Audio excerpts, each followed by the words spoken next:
Hey guys, Drifter here. It's been a very long time since I've done any sort of dual commentaries on my channel, but for the first time in forever, I'm doing a dual commentary, and today I'm here with Nero Cinema. Hi guys, my name's Joe, or go by Nero, Nero Cinema. Ooh, nice, you stuck that guy right in the beginning. This is a MOAB gameplay, right? Like a big high score MOAB face raping Yes, it gameplay? is. Yes, it's an assault mob I got playing on resistance using kind of a goofy class setup I was experimenting with for a bit. It's actually pretty fun. The PP90 with a silencer, overkill with a striker, kind of Yeah, bringing back that overkill monk is or kind of two. weird. Most Yeah, people don't go for that. And you're not getting those specialist perks, so you don't have the no. quick draw, the assassin, any of that sort of stuff. I can see with that crazy shake you're doing this in theater mode. The Modern Warfare Yes, I 3 am. theater mode is not the Black Ops. That guy just threw his head in front of your gun like he was trying to give your long PP a blowjob, and it just did not work at all. Yes, he was. And this is I kind of like. I'm not honestly a big fan of overkill, but I have been using it somewhat using shotguns as secondaries. And honestly, it does bring back the memories of Modern Warfare 2. It does bring back that kind of feel. And then honestly, in a lot of different situations, it's actually a pretty good setup. So I do pretty well for this game. So I guess it works out in the end. You got to try this setup. This is a numerical setup that I've seen, but I've not had the balls to use. So just bear with me here. Use a Okay. riot shield with the speed proficiency so you move fast. Put on overkill with a G36 because the G36 has a faster draw time than like half the pistols for some reason. And put on Mm. stalker so that you get the speed boost. So you can like slide around with the shield and then get all up in their face and just whip it out really fast. Add a sleight of hand pro on there too, and you might be able to do some interesting things. So you're gonna call it the turtle setup? So you're just gonna run around with a big shell on your back, shoot Yep. people, or Pretty much. I wish I could make a turtle. Like when this game first came out, I was like, "Oh man, I want to pick up two riot shields and just be a turtle," but it wouldn't let me do it. Okay, speaking of making, all right, this is way off topic. This is completely just out there, but I've been playing a lot of WWE 12. I'm not sure if you're a fan of wrestling or if you play that game at all. No, I'm not. Okay, Okay, so you're in your own territory here, but I'm listening.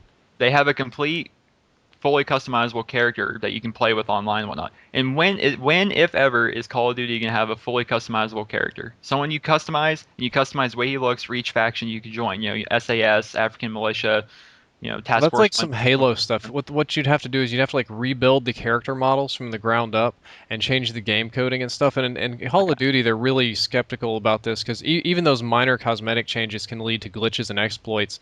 I wouldn't Mm, imagine that in the next Call of Duty games it wouldn't be impossible. I remember you could do that in like Rainbow Six way back in the day, Counter Strike to some extent now, but it's not a big feature of the game, and it kind of destroys the homogeneity. Like when what they did with Team Fortress 2, everybody has hats now, and sometimes I can't tell what class is what at a distance. They're not quite as distinct. But I'm actually going to just take your subject and we're going to throw it in the garbage and we're going to start over again with a new one. Let's talk about a subscriber of yours called Warfang Slayer because I think he okay. definitely deserves some credit in this video. I think he deserves all the credit for this video because if it weren't for him, this video won't be going up and I won't be speaking to you right now. Yep. Would you want to, or I'll tell my part of the story first. So basically, last night I was up at 2 in the morning. It was a really crappy day. I'd done a lot of schoolwork, a lot of homework. I was just grumpy. I didn't get to spend time with my wife or anything like that.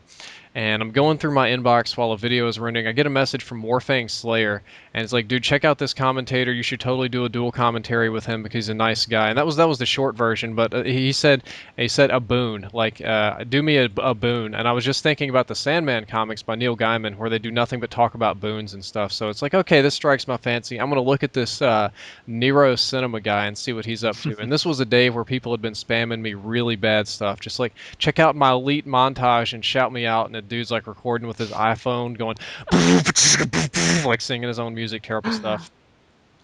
Believe me, I've seen it. I've seen it all. I had an editing contest, and people picked the most worst audio files they could find and just put it together, and it was just horrible.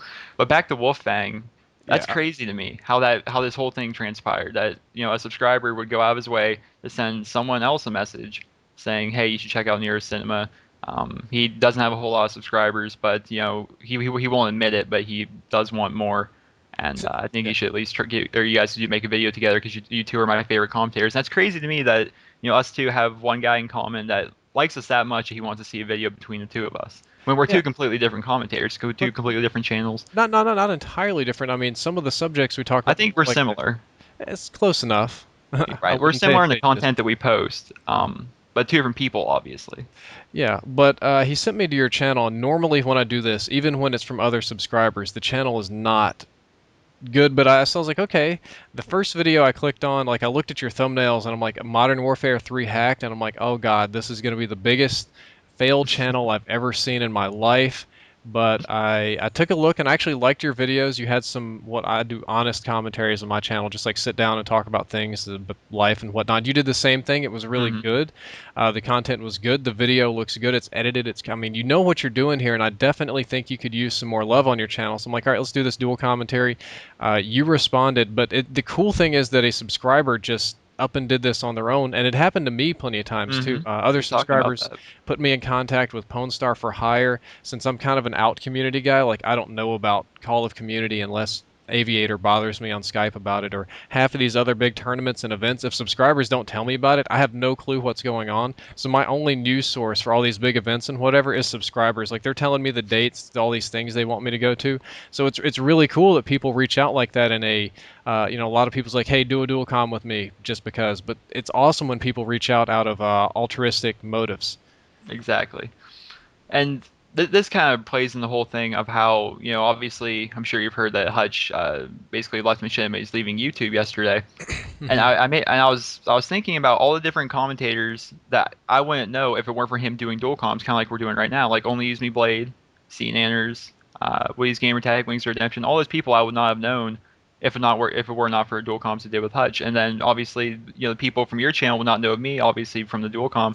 And it's weird how there's not a whole lot of dual comms left in the community anymore. Well, that's because it got oversaturated. I mean, even on this channel, I'm not expecting you to get some sort of huge response from dual comms. And dual Mhm. comms, they pay people to do it. Like people were paying big commentators hundreds upon hundreds, sometimes up to thousands of dollars for dual comms. Like I want subs because people equate subscribers to money and views and prestige, and that they seem to forget that it's even where I'm like 70 something thousand subscribers. It's hard not to look at them as an aggregate because the numbers are crazy. That's bigger than the average town in the United States. But you forget that these are people. Each one of these are radically different people with wants and needs and opinions about things. And hell, not even all of your subscribers like me. I have some people subscribe to me just so they can tell me I'm a twat in every video. Yes, YouTube's definitely filled with that. Believe me, even on smaller channels like mine, yes, they're everywhere. It got completely overdid. On my channel, at one point, I thought I was going to be like a hero and do a dual com with anybody that requested, minus some of the crazier people. And after about two dual commentaries of the 40, the amount of effectiveness just dropped off to near zero, and it was one of the worst ideas that I've ever had. God, I can't believe I Well, did that. I think that plays into when people are subscribed to you, they're there for you. A lot of times they don't want to see people they don't know, people they never heard of, especially like when someone comes up and takes the microphone, like they're expecting a Drifter video, and all of a sudden they hear this Nero guy. They're like, what the hell is going on here? Yeah, that happened when I started co-hosting in depth with Josh at GT2, who's a great guy, but the same thing happened, and I didn't understand that at the time. There's a big disconnect. But let's get back on topic. That it's hard to remember when you deal with a mass volume of messages that subscribers are people, really Mm. cool people. Like I put this charity Xbox up for sale, or about a year ago. Both of my computers died on the same day, and I couldn't do videos or do my job or anything, and just people came out of the woodworks. People that had been lurking for like ages just created an account to tell me that they wish me well or send some money toward a computer or something. So it's really surprising. I mean, you got to remember that you're dealing with people here and not numbers. You treat them well, they'll treat you well. My channel's like at the perfect size right now, where I do reply to every personal message I get, and I do read most tweets. I don't reply to every Oh, tweet 'cause some there's your of MOAB calling them, it in. yes, and the game ends. But Oh, I try to be that kind of nice person, because they are people we're dealing with. They're not numbers. Although sometimes it can seem like that, they're not just numbers. They are actual people that are watching your videos. They're people commenting on your videos. And if it weren't for them, where would you or I be right now without I those would people? probably be working an office job somewhere, like a I like an office space soul crushing sort of thing. I'd still be working second shift at Walmart unloading trucks. So Walmart. yeah, yeah, Sorry. yeah. You ever unload the truck at Walmart? I mean, No, just the fact that Walmart's depressing enough, but then you sit there and stare at a truck for 3 hours, 4 hours. yeah, Walmart. I didn't do Walmart, but I did do manual labor once. I did roofing or like black tar roofing. I like roofing actually. You are out of your fucking I don't mind. know. How can you Call me like weird. Call me roofing? weird. I love it. I don't know why. And I would love to What do kind it. of roofing did you do? It was just a simple roof at my uncle's house, but I mean, Okay. I didn't do it professionally, but I loved being up there. I just No, no, no. like I See, live in see, Pennsylvania. It's day not a year one. long thing. No, no, no, no, no, no, no, no. Day one on a roof playing around. This is neat. Day 55 of shoveling, like 40-pound tar buckets and getting covered head to toe and all sorts of stuff. And they didn't even let us use nail guns. I had to nail everything by hand. See, we had nail guns. That's why it was simple, and we only did it one day because we had so many people. Then again, I was a little bit younger, so I Ah, had a lot of fun with it. okay, I wouldn't want to work at Walmart either. I just feel like, well, I'm just dealing with the customers in Walmart. Like I go there and I see people ask the clerks some of the dumbest questions. Like I see him walk up to the guy who is clearly a janitor cleaning up puke and just ask him where something is that's on the other side of the store. And I wouldn't.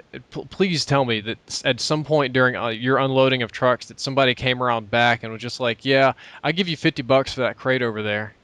No, but there was many times like Joe, you need to go deal with a customer, and I go out there and they're like, "All right, can you get me I need as much Mountain Dew as you can find me because there's a special like deal on Mountain Dew. I want every case of Mountain Dew you guys got back there." So I go back, I get a pallet, and I filled up with like 5 or 6 12 packs of Mountain Dew, and then my manager comes up, he's like, well, "You're supposed to be unloading the truck." I'm like, "Well, I'm supposed to help a customer." The other manager told me that. Well, you don't listen to her, you listen to me. It's just a lot of conflicts, and it's a terrible work environment. It really was. But I'm glad I'm not there anymore. Right, well, we are just way beyond out of time, I do so this every video. I just keep on going. I apologize.